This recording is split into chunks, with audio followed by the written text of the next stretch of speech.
There's no way Disney's picking him up after his contract expires in April. They will let it expire, and that's it. Disney doesn't want this. Disney shareholders don't want politics. They just want they want entertainment. They want, and why would you want to allow 50 automatically, take, okay, there's 80 million voters that we don't want watching our show. I think he's affected by the head writer, who's his wife, who's a liberal. That's the head writer is his wife. Yeah, that's way out there. Jimmy Kimmel's wife. Jimmy Kimmel. No, I know, but the head writer for what? For the show? Jimmy Kimmel show. For the show, is his wife? Did you see the podcast where he looked like he was a hostage by her over-liberal white anger and bitterness? In the last few months, Jimmy Kimmel's late-night throne has been crumbling, leaving the industry scrambling for answers as to why his empire is falling apart. You can stop speculating because Rob Schneider just tore down the facade with a ruthless autopsy of Kimmel's collapse. His accusations were savage, high stakes, and far more aggressive than anyone in Hollywood expected. Prepare yourself, hit that subscribe button, and let's dive into the fallout. First, we'll look at Kimmel's desperate conspiracy theory, followed by Schneider's devastating rebuttal. If you were wondering how bad these Epstein files are for Trump, turns out they're invade Venezuela bad. This is literally the plot of the movie Wag the Dog. The president gets caught in a scandal, so he attacks a smaller country to distract us, and here we are, distracted. On Saturday, Venezuelan President Nicolas Maduro and his wife were captured by Delta Force at their home in Caracas and brought to New York. Trump watched the operation unfold in real time from the bunker in his basement at Mar-a-Lago. Kimmel has spent his recent airtime pushing wild political theories, presenting them as absolute gospel just to take another swing at Trump. That routine has become stale, predictable, and frankly, exhausted. I'm going to let Schneider take the wheel here so he can detail exactly why this repetitive script is finally failing to hold up under scrutiny. My response to that is it's a really good warning to comedians and other hosts and other people who do shows that if you go too far down the conspiracy rabbit hole, or if you just get too politicized, and then all of a sudden you're not you're not in the funny business anymore. You're just in the it's politics, and it's it's really a propaganda through comedic imposition. They're imposing their views. Schneider argues that this isn't just a streak of bad luck. It's a total self-inflicted disaster. In his assessment, the show didn't just drift off course, it was intentionally steered into a wall. He claims Kimmel abandoned the very foundation of his success, being legitimately funny, and rebranded himself as a political activist obsessed with a single target. Instead of delivering sharp wit, his monologues now revolve entirely around Trump-centric outrage. This relentless fixation, according to Schneider, has alienated the millions who tuned in for a laugh, not a political lecture. Even the most loyal viewers are reaching their breaking point with the repetitive formula. Every night, the content returns to the same anger and the same tired themes, feeling more like a Sunday sermon than a comedy set. Schneider insists that when satire morphs into partisan messaging, the audience stops feeling entertained and starts feeling interrogated. Once a comedian forgets how to actually be funny, they lose the only reason viewers have to stay tuned. It wasn't funny, and it wasn't particularly interesting, and it's just factually incoherent, because believe me, if there was anything in those files about Trump, the Democrats had it for years. They would have released it, but you think they would have hid that stuff to protect Trump? Schneider also points out a glaring logical flaw. The DNC has had access to these sensitive files for years, and if there were truly a smoking gun to sink Trump, it would have been leaked to the press ages ago. He argues that political desperation alone would have ensured any scandalous evidence was weaponized immediately rather than left to collect dust. Yet, Kimmel continues to sell the narrative that Trump is hiding behind these documents, waiting for a dramatic gotcha moment. To Schneider, this isn't clever comedy. It's an unhealthy obsession. He sees it as a desperate desire to see Trump's downfall, regardless of whether the evidence actually exists. From his perspective, the show has crossed the line from professional satire into a fictional narrative fueled by personal spite. He believes the public can smell the desperation. Instead of providing a comedic escape, Kimmel is providing an exhausting loop of predictions that are powered by hatred rather than hard facts. Look, obviously, all that stuff should come out. But the presumption that there's stuff there, it's just how much more of this is like it's people see that Russia was the only two people not involved in the Russia-Trump collusion was Russia and Trump. Everybody else seemed to be colluding. So I think the American people see through that. It's just like when you watch the news, depending if you're watching CNN, you have to go, okay, if politics is war by other means, this is war. So it's just a political warfare. So what are they not telling? Schneider maintains that this pattern is entirely predictable at this point. He reminds us of the years spent chasing the Russia collusion narrative, a storyline that saturated the airwaves and fueled a non-stop engine of political fury. For a long time, it was treated as an indisputable truth by the media elites. The investigations were endless and the suspicion was constant. But when the dust finally settled, the reality was far more complex and far less scandalous than the initial hype suggested. Now, Schneider says the same tactic is being applied to the Epstein files, and the vibe is identical.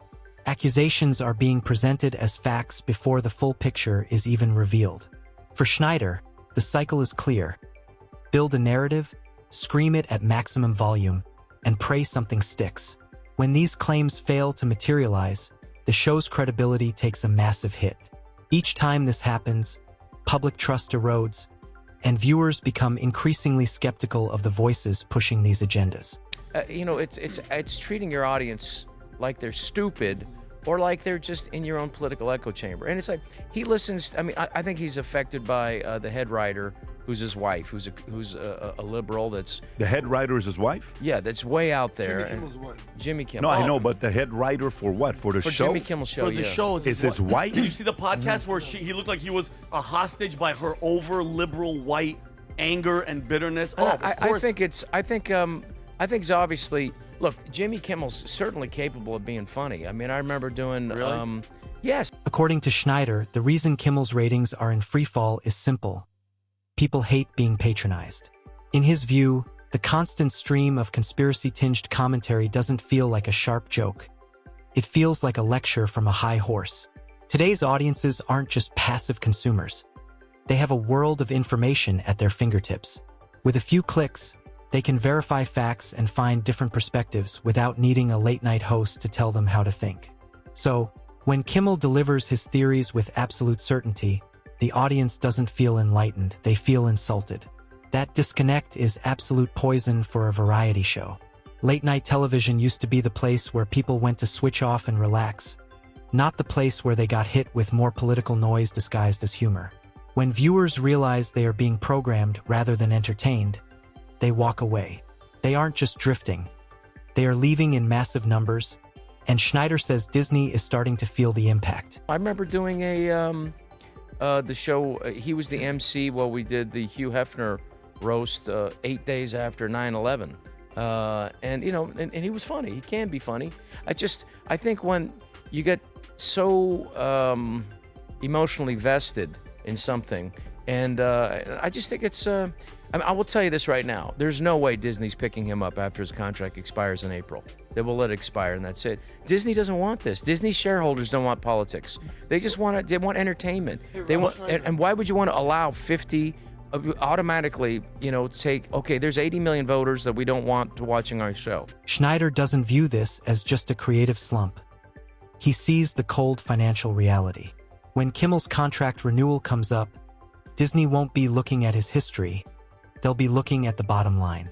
In the corporate world, nostalgia doesn't pay the bills. Viewership and ad revenue do. If the audience continues to shrink, the financial argument for keeping the show on the air vanishes. Advertisers aren't buying prestige. They are buying eyeballs, and fewer eyes means less cash. Schneider also believes this reflects a broader collapse of late night's cultural power.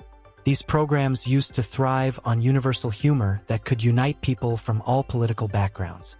Now, he argues these hosts have traded that massive middle ground for extreme partisan messaging. In his view, most hosts have narrowed their focus to appeal only to a specific political slice. The risk is obvious.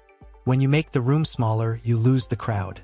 Millions who once felt at home with these shows now feel excluded, and when they stop feeling welcome, they don't complain, they just disappear forever. When's the last time Jimmy Kimmel was actually funny? Well, I will tell you, you can't really come up with like, well, that was a really good zinger. I mean, like, Jay Leno, you can remember, I remember his jokes, when he was on his, hey, remember when Starbucks Starbucks is opening up another 600 Starbucks, and where can they open it up? The only place I can think of is inside of the Starbucks, He would have, Leno was the best. he was really the best comedian of his era, and, and he was fair, though. That's the thing about Leno. He'd call out all sides. All those guys. Carson and Letterman. The early legends of late night followed a simple golden rule: roast everyone. No one was safe, and no politician was off limits. They hit the left, they hit the right, and the audience trusted that the host was being fair. The comedy wasn't an obsession with one individual. It was an observation of the general insanity of the world and the absurdity of power. That's why people with vastly different beliefs could sit down and laugh at the same program. They knew the host wasn't carrying water for a specific party. Even when a joke was harsh, it felt earned and balanced, which built a loyal, diverse fan base. Schneider argues that this essential balance has completely evaporated. Instead of spreading the fire, today's hosts focus on the same target every single night. Trump has become the center of the comedic universe, and the vibe has shifted from a free-for-all roast to a targeted campaign. Once the humor becomes one-dimensional, it stops being comedy and starts being an agenda. They obviously, whoever's in power, they should go after, but with jokes. And I think, traditionally Trump has been thin-skinned about any jokes, but I also think those weren't jokes. Adam Carolla was here. He was very complimentary of Kimmel. Like, he wouldn't say anything bad about Kimmel because he said Kimmel's the reason why he came up and all this other stuff. So he's got. But I know that him and they diverge. But we have to move. We all have to. We can have divergent views without demonizing each other. And the problem with what Jimmy Kimmel does and what I just saw is it's just a continuation of the demonization of half of America. And well, who's that getting? Why was that getting us any? Schneider notes that the hit list didn't just stop with Trump. The target has expanded to include anyone who dares to hold a conservative viewpoint. He argues that this blanket attack doesn't help the national conversation. It creates a deeper divide. Instead of lowering the temperature, it cranks it up to a boiling point. Great comedy is supposed to allow us to laugh at our shared frustrations together, acting as a release valve for society.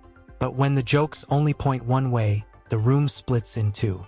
It stops feeling like a communal experience and starts feeling like a political rally. Schneider is clear. Politicians, including Trump, absolutely deserve to be roasted. That is a healthy part of a free culture. The problem arises when the jokes rely on wild speculation or dive into conspiracy theories. Once that happens, the foundation of trust is gone. People don't feel like they're hearing wit. They feel like they're hearing a script being pushed on them. Schneider believes audiences aren't afraid of tough humor. They just hate being fed a slanted, detached version of reality. Again, it's just politics for political gain. It's some sort of, propaganda with comedic imposition. This is, and the idea that the audience is going to laugh. They're not laughing. They're applauding, in the little political echo chamber. I'm telling you, he won't be there after April. Well, let me read this. Let me read this. Rob, is this Colbert? Let's see Colbert, but I want to go to Conan right afterwards, and I want to get his thoughts on Conan. So go ahead and play this one here. Those Epstein files must be crazy.